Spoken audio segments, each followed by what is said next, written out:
Welcome to my YouTube channel. आज मैं आपको क्लास 10th के लिए उर्दू का सबक नंबर 13 पढ़ाऊंगी। एग्ज़ाम से मुतालिक पूरे ही चैप्टर की 100% तैयारी करवाऊंगी, थोड़ा भी टाइम वेस्ट नहीं करूंगी। तो बच्चों, बिना टाइम वेस्ट किए पढ़ना स्टार्ट करते हैं। सबक नंबर 13 एक गज़ल है। गज़ल का नाम है कोई उम्मीद बर नहीं आती, यानी कि कोई उम्मीद नज़र नहीं आती, और इसके शायर हैं मिर्ज़ा गालिब। याद रहेगा सभी को कि गज़ल कोई उम्मीद पर नहीं आती को किसने लिखा है? मिर्ज़ा गालिब ने लिखा है। अब जैसे कि आप सभी जानते हैं, एग्ज़ाम में किसी भी शायर या फिर मुसन्निफ़ का तारुफ आपसे ज़रूर पूछा जाएगा। तो सबसे पहले हम इस गज़ल के शायर के मुसन्निफ़ के बारे में समझेंगे। तो मिर्ज़ा गालिब की पैदाइश 1797 में हुई और इनका इंतकाल 1869 में हुआ। याद रखोगे कि मिर्ज़ा गालिब की पैदाइश 1797 में हुई और इनका इंतकाल 1869 में हुआ। अब बच्चों, सन को याद किस तरीके से रखोगे कि आप अभी इसका एक स्क्रीनशॉट ले लोगे और इसको बार बार आप प्रैक्टिस करोगे, क्योंकि आप जितनी ज़्यादा प्रैक्टिस करोगे तो प्रैक्टिस करने से हम कभी किसी चीज़ को भूलते नहीं हैं। अगर आप सिर्फ एक बार पढ़ के छोड़ दोगे तो इतना आपके जहन में नहीं रह पाएगा, इसलिए प्रैक्टिस ज़रूर करना सन को याद करने की, ताकि आप एग्ज़ाम में लिखते टाइम भूलो नहीं। तो इनका जो पूरा नाम था मिर्ज़ा असदुल्ला ख़ान था और इनकी पैदाइश यानी कि विलादत आगरा में हुई थी। जब ये बच्चे थे तो इनके वालिद का इंतकाल हो गया था और इनकी परवरिश इनके चाचा नसरुल्ला बेग ने की थी। और फिर गालिब शादी के बाद आगरा से दिल्ली आकर बस गए थे और दिल्ली के इल्मी और अदबी माहौल में इनके शायरी के ज़ौक़ यानी कि शौक़ को तरबियत मिली, बढ़ावा मिला। इन्होंने दिल्ली में रहकर अपने शायरी के ज़ौक़ को बढ़ाया और बहुत जल्द अपनी महारत की वजह से इन्होंने अपनी अलग पहचान बना ली और आला अदबी मकाम हासिल कर लिया। गालिब नज़्म और नस्र दोनों पर यकसा कुदरत रखते थे, यानी कि दोनों में ही इनको महारत हासिल थी। नस्र किसे कहते हैं बच्चों? नस्र का मतलब है जो चीज़ें नज़्म नहीं हैं, जैसे कि कोई भी मज़मून, कोई भी आर्टिकल, कोई भी ख़त वगैरह जो कि पैराग्राफ नुमा लिखे जाते हैं, जिनमें इंफॉर्मेशन दी जाती है। तो गालिब जो थे नस्र लिखने में भी बहुत ज़्यादा माहिर थे, नज़्म लिखने के साथ साथ दोनों ही चीज़ों में मशहूर थे। दोनों में इनका अंदाज़ बहुत मुनफरिद यानी कि अलग और दिलकश था। आगे है ख़यालों की बुलंदी, मज़मून आफरीनी और शोखी। इनके जो कलाम थे उनकी ख़ासियतें थीं। इनकी शायरी में इंसान के वजूद और उसकी दुनिया के गहरे मसलों का बयान मिलता है। गालिब जितने बड़े मुफ़क्किर थे उतने बड़े ये फ़नकार भी थे।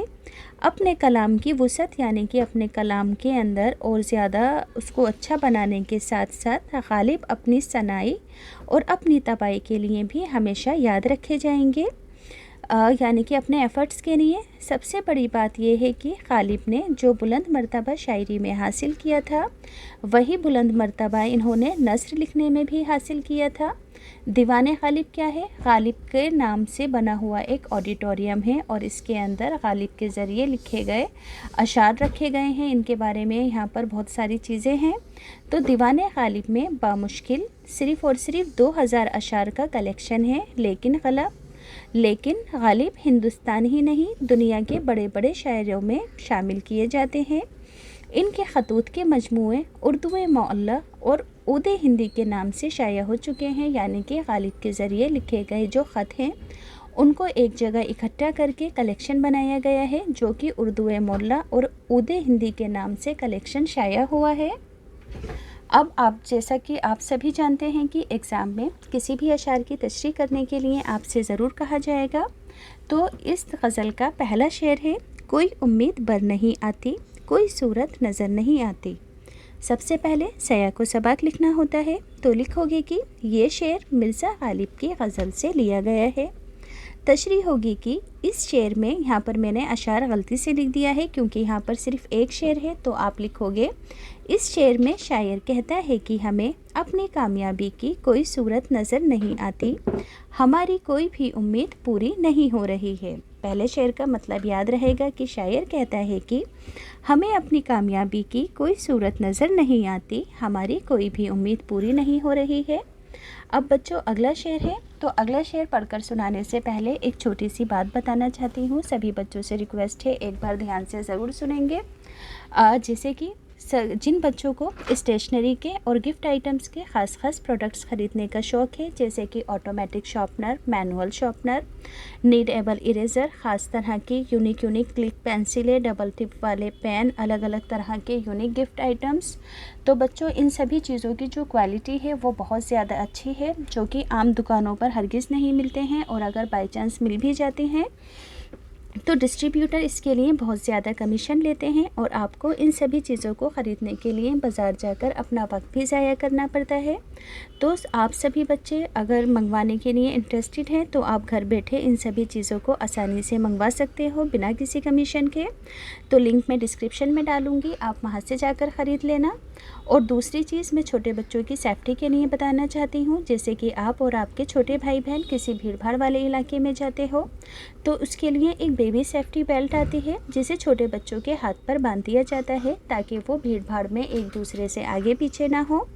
तो मैं अपने बच्चे की सेफ्टी के लिए भी इस बेल्ट को ज़रूर यूज़ करती हूँ। आप सभी जब कभी भीड़ भाड़ वाले इलाके में छोटे बच्चों को लेकर जाएं तो इस बेल्ट को ज़रूर यूज़ किया करें। तो ये जो बेल्ट है ये ऑफ़लाइन कहीं पर भी अवेलेबल नहीं है, सिर्फ ऑनलाइन मिलती है। इसका लिंक मैं डिस्क्रिप्शन में डालूँगी, आप वहाँ से जाकर ख़रीद सकते हो। अब दूसरा शेर पढ़कर बताती हूँ। मौत का एक दिन मुयन है, नींद क्यों रात भर नहीं आती। मुयन यानी कि मुकर्रर। तो सया को सबाक लिखोगे कि ये शेर मिर्ज़ा गालिब की गज़ल से लिया गया है। तशरीह होगी।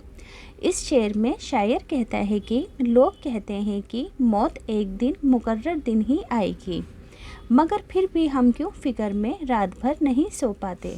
अब दूसरा मतलब क्या निकलता है इस शेर का, कि इस शेर में एक बारीक सा पहलू ये भी है कि जब मौत के बारे में कहा जाता है कि ये एक ना एक दिन मौत ज़रूर आएगी, यानी कि मौत दिन में ही आएगी, तो फिर हम रात को क्यों नहीं सो पाते हैं। अगला शेर है, ध्यान से सुनेंगे। आगे आती है हाले दिल पे हंसी, अब किसी बात पर नहीं आती। तो सया को सबाक में लिखोगे कि ये शेर मिर्ज़ा गालिब की गज़ल से लिया गया है। तशरीह होगी। इस शेर में शायर कहता है कि पहले तो हमें अपने दिल के हाल पे हंसी आ जाया करती थी, मगर अब हालात ने हमें उस मंजिल पर पहुंचा दिया है। क्या लिखोगे, उस मंजिल पर पहुंचा दिया है कि किसी भी बात पर हमें हंसी नहीं आती है। अब बच्चों, इस वाले शेर को करने से पहले ये शेर है, मुझसे आगे पीछे हो गया था।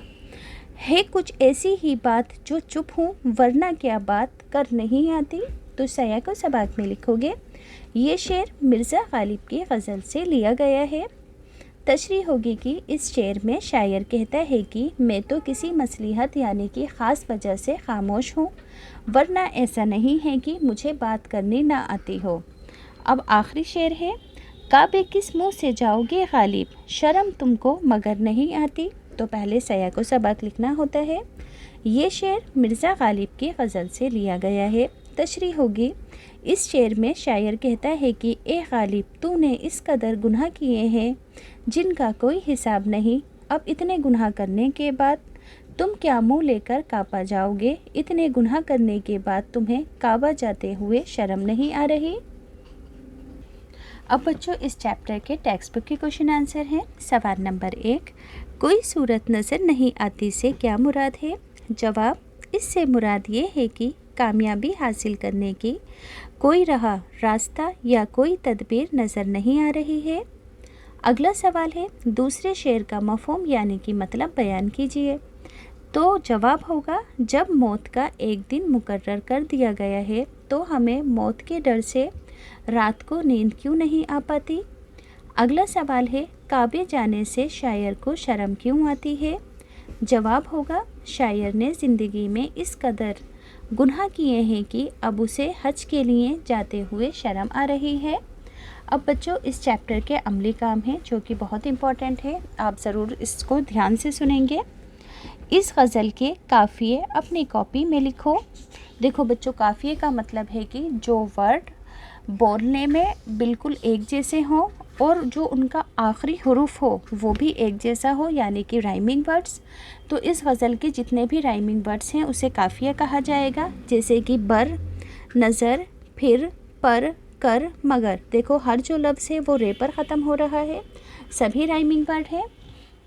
अब अगला सवाल है कि काफ़िया किसे कहते हैं, मिसाल देकर समझाओ। तो यकसा यानी कि एक जैसी आवाज़ और यकसा हरूफ पर ख़त्म होने वाला काफ़िया कहलाते हैं। याद रखोगे कि ख़त्म होने वाले लफ्ज़ लिख देना यहाँ पर लफ्ज़। यकसा आवाज़ और यकसा हरूफ पर ख़त्म होने वाले लफ्ज़ काफ़िया कहलाते हैं। जैसे कि कोई उम्मीद पर नहीं आती, कोई सूरत नज़र नहीं आती, तो बर और नज़र बोलने में एक जैसे हैं और इनका आखिरी हरूफ रे पर ख़त्म होता है। तो इस शेर में बर और नज़र क्या है? काफ़िया है। अब अगला सवाल है कि रदीफ़ किसे कहते हैं? मिसाल देकर समझाना है। तो काफ़िए के बाद ये देखो काफ़िया है, काफ़िया के बाद आने वाला वो अल्फाज जो कि हर मिसरे में दोहराया जाता है उसको रदीफ़ कहते हैं, यानी कि रिपीटिंग वर्ड्स। काफ़िया क्या था? Rhyming words. और रदीफ़ क्या है? रिपीटिंग वर्ड्स, जो वर्ड बार बार रिपीट होते हैं। देखो पहले मिसरे यानी कि पहले लाइन में नहीं आती और दूसरी लाइन में भी नहीं आती, ये दोनों वर्ड रिपीट हो रहे हैं। तो इस शेर में नहीं आती क्या है? रदीफ़ है।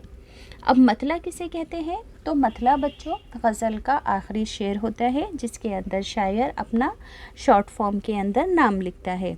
तो क्या लिखोगे? गज़ल का आखिरी शेर जिसमें शायर अपना तखल्लुस इस्तेमाल करता है उसे मक्ता कहते हैं। जैसे कि काबे किस मुँह से जाओगे गालिब, शर्म तुमको मगर नहीं आती।